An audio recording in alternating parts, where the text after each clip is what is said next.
بسم اللہ الرحمن الرحیم۔ میں آپ کا میزبان سید مسعود گردیزی میڈیا کے پروگرام باخبر کشمیر سے حاضر ہوں، اور آج میرے مہمان ہیں سابق وزیر اعظم آزاد حکومت ریاست جموں و کشمیر اور پاکستان استحکامی پارٹی آزاد کشمیر کے صدر سردار تنویر الیاس خان صاحب۔ میں آپ کو اپنے پروگرام میں خوش آمدید کہتا ہوں، اور آپ سے یہ میں جاننا چاہوں گا کہ حالیہ دنوں آزاد کشمیر کی سیاست میں کس طرح بھی کیفیت پائی جاتی ہے، اور سیاسی جماعتوں کی نسبت عوامی ایکشن کمیٹی عوامی حقوق کے حصول کے لیے وہ کوششیں کاوشیں کر رہے ہیں، اور پھر اس کے ساتھ ساتھ جڑا ہوا ایک اور سوال بھی میں کروں گا کہ پہلی مرتبہ آزاد کشمیر کے انٹری پوائنٹس بند کیے گئے، اس حوالے سے آپ کیا کہنا چاہیں گے؟ سید مسعود گردی صاحب، بہت شکریہ آپ کا، بڑی مہربانی، آپ نے ٹائم نکالا۔ آپ کے چینل کی وساطت سے لوگوں کے ساتھ بات چیت ہو جاتی ہے۔ دیکھیں، میں یہ سمجھتا ہوں کہ بہت سارے لوگ ان کو اس بات کی ضرورت ہے کہ وہ کشمیر کی جو تاریخ ہے اس کے اوپر نگاہ بھی رکھیں، اس کے ساتھ ہمیں آگاہی بھی حاصل کرنی چاہیے۔ بنیادی طور پہ جو ریاست جموں و کشمیر ہے یہ اس بر صغیر کی 584 ریاستوں میں سے ایک ریاست تھی، اور اس ریاست کا ایک اپنا نظام موجود تھا، اور اس کا ایک مہاراجہ تھا، اور وہ مہاراجہ جو تھا وہ ہندو دھرم سے تعلق رکھتا تھا، جبکہ ریاست کی جو میجارٹی آبادی تھی وہ مسلمان تھی۔ جب ہندوستان سے انگریز نے یہ فیصلہ کیا کہ وہ یہاں سے جائے گا، تو اس ہندوستان کی جو آزادی کا فارمولہ تھا اس میں یہ تھا کہ ان 584 ریاستوں میں سے جو ریاستوں کے رہنے والے ہیں ان کو یہ اختیار دیا جائے گا کہ وہ چاہیں تو فیصلہ کریں وہ ہندوستان کا حصہ بننا چاہیں، اور وہ چاہیں تو پاکستان کا حصہ بننا چاہیں۔ بنیادی طور پہ ہم یہ سمجھتے ہیں کہ جو اس کی تاریخ سے آگاہی ضروری ہے کہ جب مہاراجہ کا تھا نظام، تو مہاراجہ کے دور میں جو کشمیر کے انٹری ایگزٹ پوائنٹس تھے، چونکہ کشمیر جو ہے یہ جغرافیائی طور پہ پاکستان کے ساتھ لازم اور ملزوم ہے۔ کشمیر کے تمام دریا ہمارے ملک کی طرف بہتے ہیں، اور کشمیر کے تمام جغرافیائی راستے جو ہیں وہ پاکستان کے ساتھ جڑے ہوئے، اور وہ درجنوں کی تعداد میں۔ ضلع گورداسپور جو اس وقت ضلع تھا، اب ڈویژن ہے، اس کی بھی میجارٹی جو آبادی ہے وہ مسلمانوں پر مشتمل ہے۔ اس وقت ایک سازش ہوئی جس کے نتیجے میں گورداسپور ہندوستان میں شامل ہو گیا، اور ہندوستان کو گورداسپور کے راستے مقبوضہ کشمیر میں داخلے کی رسائی حاصل ہو۔ کشمیر میں جب مہاراجہ کی حکومت تھی اور مہاراجہ اس کا حکمران تھا، تو اس وقت جو ہمارا ملک جو پاکستان ہے یہ نہیں بنا تھا، لیکن جتنے کشمیر کے ایگزٹ انٹری ہوا کرتے تھے اس وقت ان کے اوپر گیٹ ہوا کرتے تھے، اور وہ گیٹ مغرب کے قریب بند ہو جایا کرتے تھے۔ مسلمانوں نے کشمیر نے پاکستان بننے سے 3 ہفتے پہلے غازی ملت علیہ رحمہ کے گھر کے اوپر ایک قرارداد منظور کی تھی، اور اس قرارداد میں یہ کہا تھا کہ ہم پاکستان کا حصہ بنیں گے۔ اور کشمیر کے رہنے والوں نے جب اجتماعی طور پر یہ فیصلہ کیا، تو اس وقت جو کشمیر کی مذہبی مائنارٹیز تھی یا ہندو دھرم سے تعلق رکھنے والے لوگ تھے، وہ بھی جو بھی ان کی تعداد تھی وہ بھی پاکستان کے حق میں تھے، وہ کشمیر کے تقسیم کے حق میں نہیں تھے، اور ان کا بھی یہ خیال تھا کہ زیادہ بڑی تعداد نے یہ فیصلہ کر لیا تو ہمیں بھی پاکستان کا حصہ بننا چاہیے۔ میں جو تاریخ کی بات کرتا ہوں کہ اس کی آگاہی ضروری ہے کہ یہ جو آزاد کشمیر ہے، یہ جو بیس کیمپ ہے، یہ بڑی قربانیوں کے بعد حاصل ہوا ہے۔ اس کے چپے چپے کے اوپر ہمارے آباء و اجداد کا خون ہے، اور سیاسی جدوجہد میں بھی کشمیر کے جتنے بھی اکابرین اور بزرگ رہے ہیں سیاست میں، ان کی جدوجہد کا نتیجہ ہے کہ وہ جو get Azad Kashmir base camp کی حکومت بننے کے باوجود بھی کئی سالوں تک وہ رہے، اس جدوجہد اور اس کامیابی کے نتیجے میں جو چیزیں ہم نے ختم کی، پاکستان جو ہمارا ملک ہے، ہم یہ کہتے ہیں کہ ہم ہیں پاکستان، تو جو ہم نے جدوجہد کے نتیجے میں جو بیریئر ہم نے ختم کیے، پاکستان دنیا کا واحد ملک ہے جو کشمیر کے مقدمے کا بنیادی فریق ہے۔ اور اگر ہم اٹھ کے جو ہماری قربانیاں تھیں ان کو ایک سائڈ پہ رکھ کے آپ کو سیاسی جدوجہد کرنے کا حق حاصل ہوتا ہے، آپ سماجی معاملات کے حوالے سے، معاشی عمرانی معاملات جتنے بھی ہوتے ہیں ان کی حکومتوں کے ساتھ آپ کے مطالبات ہوا کرتے ہیں، لیکن یہ کہنا کہ انٹری ایگزٹ پوائنٹ بند کریں گے یا بند ہونے چاہیے،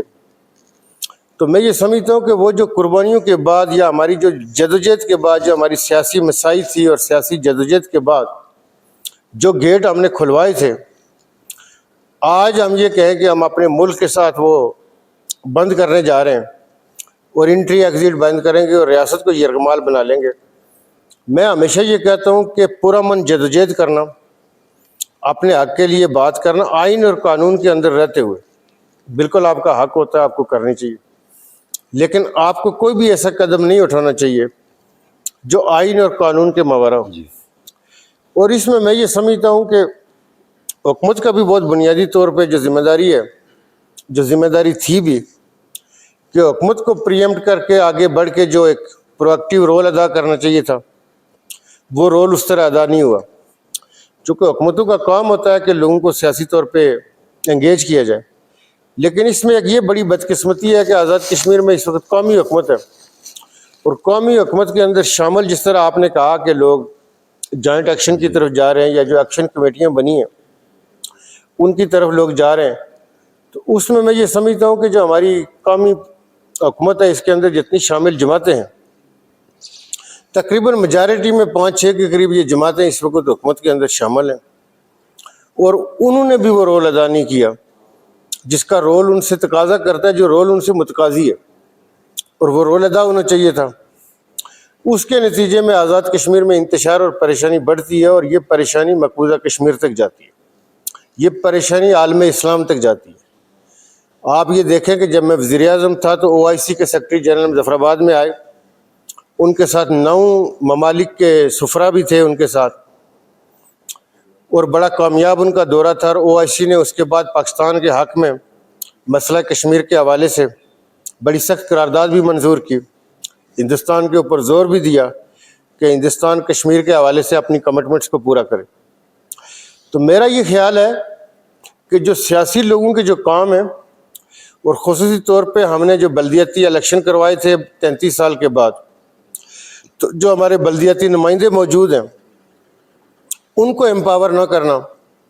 سیاسی لوگوں کے پاس اختیارات کا نہ ہونا، اور سیاسی لوگوں کا خود اپنی ذمہ داریوں کا تعین نہ کر پانا، اس بیس کیمپ کے نظام حکومت میں بنیادی طور پہ یہ مسائل ہیں جو دن بہ دن بڑھتے جا رہے ہیں، اور اس کی وجہ سے عام آدمی کو پریشانی ہوتی ہے۔ جو باہر بیٹھا ہمارا ڈائسپورا ہے، جن کو میں کہا کرتا ہوں کہ کشمیری اوورسیز پاکستانی جو ہیں،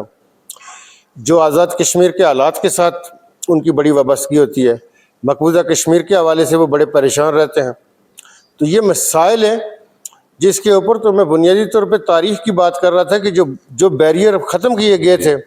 جو ہم نے ترقیاں کی تھی، ہم نے زیادہ راستے بنائے تھے، ہم نے اپنے ملک کے ساتھ لنکیجز کے حوالے سے زیادہ بریجز بنائے تھے، ان کو بند کر دینا، اس کا دیکھیں کوئی مقصد نہیں ہے۔ آپ حکومت کے ساتھ آپ مطالبے کریں، حکومت کو بھی ہم نے پہلے بھی کہا کہ حکومت کو مطالبات جو جائز مطالبات ہیں، آئین کے اندر ہے، قانون کے اندر ہے، لوگ جس کا تقاضا کرتے ہیں آپ ان کو پورا کریں، لیکن اس حوالے سے میرا یہ خیال ہے کہ یہ انتہائی قدم، تو اس طرح کے اقدامات کی نہ تو حوصلہ افزائی کی جا سکتی ہے، نہ آئین اور قانون کے ماورا جو اقدامات ہیں اس کو اجازت دی جا سکتی ہے۔ اس حوالے سے مطالبات ضرور کرنے چاہیے، جو آپ کو لگے کہ آپ کا حق بنتا ہے آپ مطالبہ کریں، لیکن اس حد تک جانا، یہ آپ کے جو نظام ہے، جو آپ کے اسلاف کی قربانیاں ہیں، جو میں نے کہا کہ ہمارے آبا و اجداد نے اس چپے چپے کو خون کے ساتھ اس کو سینچا، خون کے ساتھ ان کے خون کے ساتھ غسلایا گیا، اس قربانیوں کے اوپر عرف آتا ہے کہ جس چیز کے لیے انہوں نے قربانیاں دی تھی، جس شملے کو بلند کرنے کے لیے، چونکہ ہمارے آبا اجداد جو تھے، جو اس وقت جو نعرہ لگاتے تھے کہ گولی سینہ کھائیں گے پاکستان بنائیں گے، تو جنہوں نے یہ نعرہ لگا کے گولی سینہ کھائیں گے، انہوں نے سینوں کے اوپر گولیاں کھائی۔ اگر آپ اس کو تاریخ میں جا کے دیکھیں تو اس سرزمین میں اس وقت پاکستان کا پرچم لہرانا کتنا مشکل تھا، گولی کھانی پڑتی تھی سینے کے اوپر۔ تو پھر اس کا مطلب ہے کہ ہم نے اس کا حیا اور وہ خیال نہ کیا کہ جو ہماری قربانیاں تھیں، اس کے نتیجے میں یہ بنیادی طور پہ اس کے اوپر جتنے بھی ہمارے لوگ ہیں، میں یہ کہوں گا کہ ان کو توجہ دینے کی ضرورت ہے۔ اچھا، آپ کیا سمجھتے ہیں کہ یہ سیاسی حکومت ہونے کے باوجود، ممبران اسمبلی موجود ہیں، اس کے باوجود ایکشن کمیٹی کی طرف ان کا رجحان زیادہ ہوتا جا رہا ہے، اس کی آپ کے نزدیک کیا وجہ ہو سکتی ہے؟ دیکھیے، بنیادی طور پہ حکومتوں کا جو جمہوری سسٹم کے اندر جو ماڈل ہوتا ہے، اس میں یہ ہوتا ہے کہ کوئی ایک جماعت یا دو جماعتیں مل کے حکومت بناتی ہیں، باقی لوگ اپوزیشن میں ہوتے ہیں، وہ اپوزیشن کرتے ہیں، آپ کا ایک منشور ہوتا ہے اور آپ کا ایک پروگرام ہوتا ہے، اور وہ آپ لے کے تو جاتے ہیں کہ جی آپ نیکسٹ الیکشن کی تیاری کریں گے، نیکسٹ الیکشن میں جائیں گے۔ اب آپ اس وقت اگر دیکھیں آزاد کشمیر حکومت کا جو ماڈل ہے، اس میں ایک فارورڈ بلاک کے 23 ممبران ہیں، پاکستان پیپلز پارٹی بھی آزاد کشمیر حکومت کا حصہ ہے، پاکستان مسلم لیگ نواز بھی آزاد کشمیر حکومت کا حصہ ہے، اور اس میں حکومتی بینچوں کے اوپر مسلم کانفرنس بھی حکومتی بینچوں کے اوپر ہے، اور جموں کشمیر پیپلز پارٹی بھی حکومتی بینچوں کے اوپر ہے۔ اب اگر یہ سوال کیا جائے کہ آئندہ جب الیکشن ہوگا تو کون سی پارٹی کس کے خلاف الیکشن لڑے گی اور کس منشور کی بنیاد پہ لڑے گی، تو بنیادی طور پہ جب اس طرح کی سانجھی مشترکہ جو حکومت ہوتی ہے، تو وہ جو ہمارے یہاں پہ اب جو پہاڑی سمجھنے والے ہیں جو ہے نا، وہ بہت بہتر انداز میں جو ہماری پہاڑی کا ایک پروورب ہے، وہ میرا خیال ہے جو ہماری اس وقت کے حالات ہے، اس کے اوپر بڑا صادق آتا ہے اور بڑا رائٹ کسی نے کہا تھا۔ پہاڑی میں ہی ہے تو وہ میں پہاڑی میں ہی کہوں گا تاکہ لوگوں کو اس کی جو روح ہے، وہ اسپرٹ ہے، وہ سمجھ آ جائے۔ وہ جو کہتے ہیں کہ جی مطلب آخنے رہنے کہ جی سانجے ببے کوئی نہ دبے، اس کی جو ہے نا ذمہ داری جو ہے مطلب ہے کوئی لینے کو تیار نہیں ہے۔ یہ سانجے ببے کوئی نہ دبے والی جڑی پوزیشن ہے،